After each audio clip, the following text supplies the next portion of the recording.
Hey there, everyone. Dr. Beth Westy here, and I wanted to talk about the best way to start your day. Yes, the best way to get going right away in the morning to make sure that you are kicking off your day properly. This is something that a lot of people have questions on. There's a ton of different ways to start your day. So I wrote down some of my favorite basic things so that you can take a look at what you're doing first thing and perhaps shift some things for yourself. I do talk a lot about nutrition for women and nutrition matching your hormones in your cycle. Hi, Tavia! In my book, The Female Fat Solution, this is available on Amazon. There is so much information in here about estrogen, progesterone, cortisol, all the things that women struggle with. So if you have not taken a look at this, I would suggest doing so. I also have my podcast, The Female Health Solution, and that is on iTunes and SoundCloud. So take a listen to that. I just did one on proteins, tons of great information. And these are things, actually, when we talk about a morning routine, these are the things that I love to tweak for women in the 12-week program that I have. I work with women one-on-one in this program to make sure you are progressing as you should when you try and shift your nutrition. Tavia, you're buying it after this live. Yay! So it's one of those things that there's a lot of different information out there, right? And sometimes it can be really tough to find out what's right for you. Or it can be tough to figure out, okay, I made it this far, but I want to take it to here, but what do I do to get there, right? Like what fills in that gap? That is a lot of little details like this, shifting and changing to make sure you're challenging your physical system to give you different results, which is kind of cool, right? Like, okay, I think it's cool. You don't have to think it's cool, but I think it's cool. All right, so first thing in the morning, one of my favorite things to do is meditate. Now, I will be totally honest.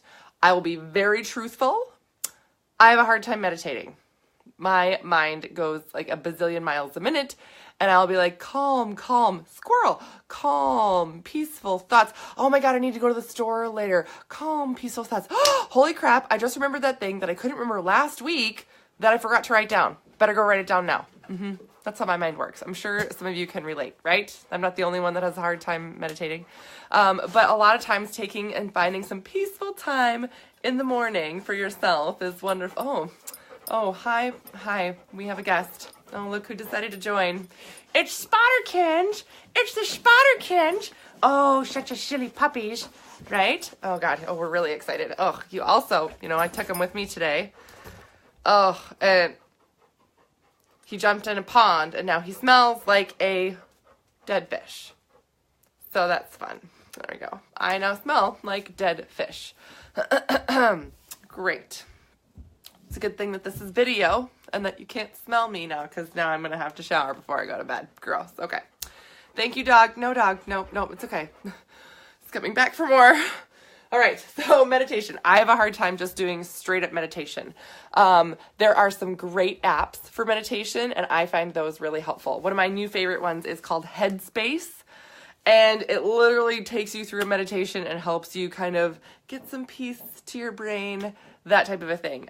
Get focused for the day, right? You can meditate anytime in the morning, but I suggest doing it before you get going and it falls like lower in your priority list. I also have the thing where if I try and meditate too quick when I wake up, I have a tendency to fall right back asleep again. Even if I get out of bed, I'm like, I'm going to go to the couch and meditate and get comfy, right? I'll be like, 20 minutes later, dang it! There goes my meditation time, right? Okay.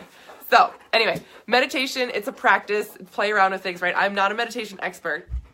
And you also have bad breath, dog. You also have really superbly bad.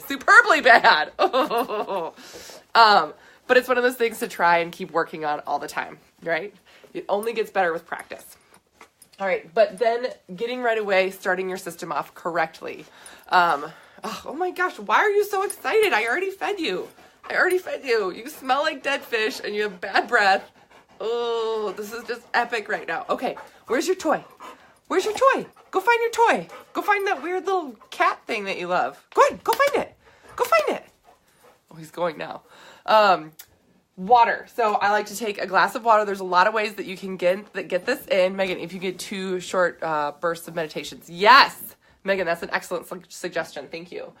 Water, I like to put lemon, either lemon juice, lemon essential oil, you know, as long as it's edible, lemon slices, some of my apple cider vinegar, and then ginger, fresh slices of ginger in there. Hi, Julie. And then get that down. Really start my system off correctly. I also work out in the morning.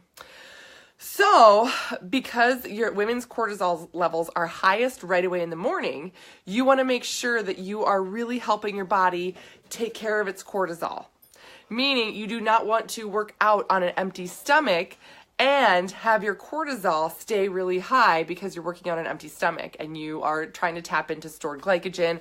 Our bodies do not do well with that. That works really well for the male body, but because our bodies are designed to store fat, that has a really different time tapping into glycogen stores. So I recommend for women to target that cortisol level right in the morning with having a little snack before you work out. It doesn't have to be a full meal. It doesn't have to be big. You know what I mean? I don't really count it towards full nutrients necessarily because it's a small thing, but that can be like half of a shake, half of a bar, some protein balls, you know, something like that. A couple of protein balls. Look what he did. Sorry, side note. This is what he brought me. This is his weird cat toy that he loves and it's disgusting.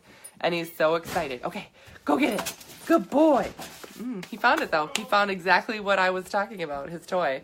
Not his ball or his frisbee, but his toy. Anyway, so having a little snack like that in the morning can really help kind of mitigate your cortisol levels. That as you're working out, you can push your body harder and it will help it recover faster. Again, for women specifically, because that's what I work with, Smart Talk. For women that I work with, I mean, with hormone issues and really struggling in balancing stress and pushing your body harder, there's really this fine line that you kind of have to dance around.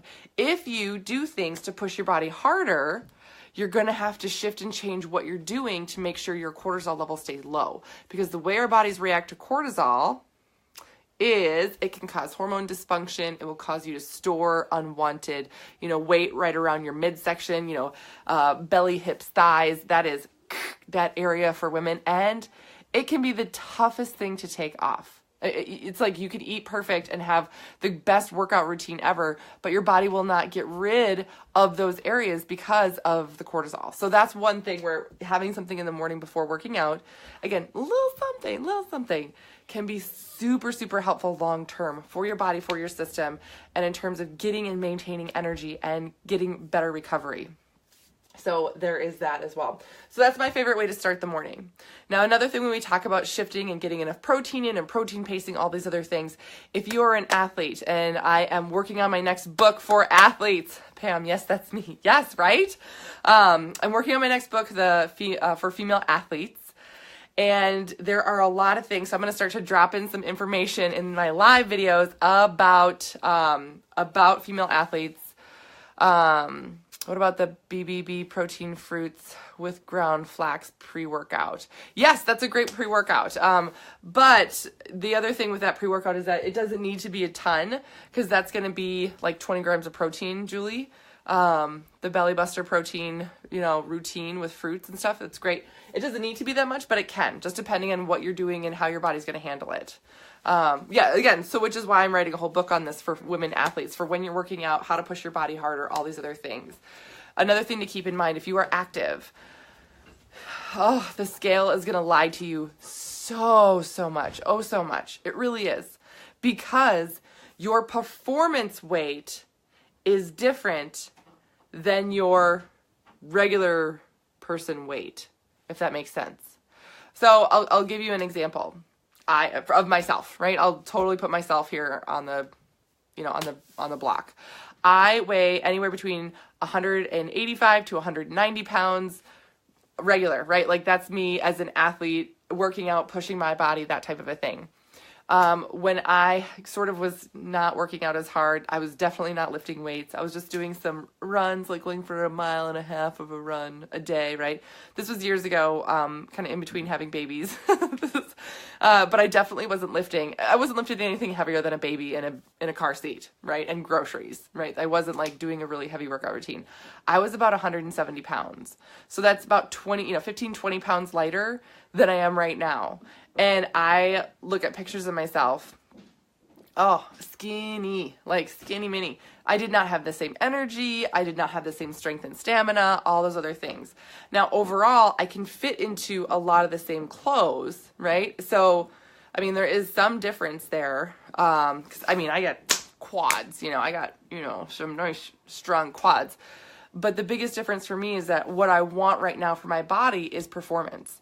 I don't need to be, 20 pounds lighter for the fun of it. You know what I mean? Like, I'm not looking to be on a magazine cover or anything like that. I don't need to be skinnier to fit into a certain size because that doesn't tell me anything about my body. It's one of those things that body image and mindset around this, especially for women that are active. It's good to have quads. You want to have that muscle. Why? Because it feeds and fuels your metabolism. And the more muscle you have, the more fat you're going to burn on a regular basis. This is a big reason women have a hard time getting into fat burning mode. So it's really, I want to say, shifting of how you're perceiving and thinking about your body. Is it just there because you want to look good in clothes? Or are you like, you know what? I really want to kick butt in this race. I really want to kick butt on the football field, right? I don't want to drop 5 pounds because then I have 5 less pounds to like push other ladies around. Boom, right? It's one of those things. I like being strong. I like feeling strong, and I like the stamina and energy that comes with it. But also what comes with it is an increase in the scale. And I literally just had a conversation through text message with one of my really good friends, and she was like, oh my gosh, I gained 5 pounds recently in the past few months. And I was like, okay. She's like, yeah, nothing else has gone up. Like, my clothes still fit the same, blah, blah, blah. Everything's great. She's like, and I definitely am more cut. You know what I mean? She's like, I'm really like, boom. But it's 5 pounds. Oh my. And I was like, awesome. Awesome, girl. It's really important for women to have strong, lean muscle on your body, on your frame, for health, for stamina, for bone density. There's so many health benefits to it. As our bodies age, it gets harder to build lean muscle, and our bodies will target that muscle more and more and more. So the more you can do now to get that muscle and maintain it, the better you're going to be later in life. It is really hard. I'll be totally honest. I'm kind of going on a tangent right now. Yeah. But I will be totally honest with you that it is super hard to think about, I'm going to make these nutrition decisions now for my body now to get stronger, ignore the scale, and think, when I'm 70 years old, I still want to be like rocking out and doing whatever I want to do, right? Like, that's a long way off. Okay. but doing these things now and taking care of the strength of your body is going to get you there, right? It's going to allow you so many more choices and opportunities in your later years in life than if you would have, said, oh, I just want to fit into these pants better, or something like that. Well, get a bigger size of pants. That's okay. The size doesn't matter. By the way, sizes of pants are stupid because that doesn't mean anything, right? It really doesn't. How pants fit, all these other things. They take one girl who's a fit model who's like size 2, and then they basically make it bigger all around. I'm like, women's bodies are totally different. Like, that's a ridiculous way to do it, but that's how women's clothes are made. They size things that just make you feel bad. The lighting in the dressing room is like set there by the devil. I don't know. It's terrible. It's all terrible. Anyway, see, big tangent right now. But my big point about this is that if you feel good in your body and you can do the things that you want to do and you are like wearing, you know what I mean? Like, so what if you have to go up like when I go up a quad size, I don't fit in to my other skinny jeans really. I like, get them on my thighs. Oh, geez. But I don't care because my quads are super strong and I can lift heavy and I can do the things that I want to do. And it's amazing. Yes. Chrissy, you're 45. Everyone say you look 35. Yes. See? Yes. Very misleading. Same size person, a 4 and a 10. Yeah. I'm telling you, these sizes are just the sizes of clothes. Again, you can take your measurements, and I recommend for women to take their measurements the same week of the month. Like, if you get your period and you take your measurements on day 5 of your cycle, keep taking it on day 5 because that's a more accurate measurement of where your body's at and your progress, right?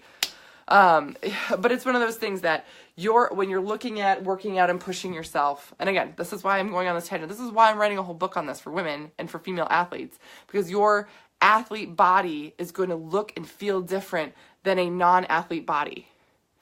It just is. So for those of you who are not athletes and you're like, well, I want to lean out or I want to tone up, that looks and feels different than if you're an athlete and you're like, listen, I want to be strong and I want to be lean and tone, but I'm also going to run a half marathon. That's, again, your body is performing and doing something different. So you have to be able to push it and recover to push it again. Yes. Whew. I'm going to have a whole chapter on this. Because it's so important. It's so important the way women think about their bodies and how they perform and how they function. Yes. So that's my tangent for the day. I did not know I was going to do that. So sorry. So thank you if you're still listening and paying and watching this, even the replay or whatever, because it is good information. This is a great morning workout here.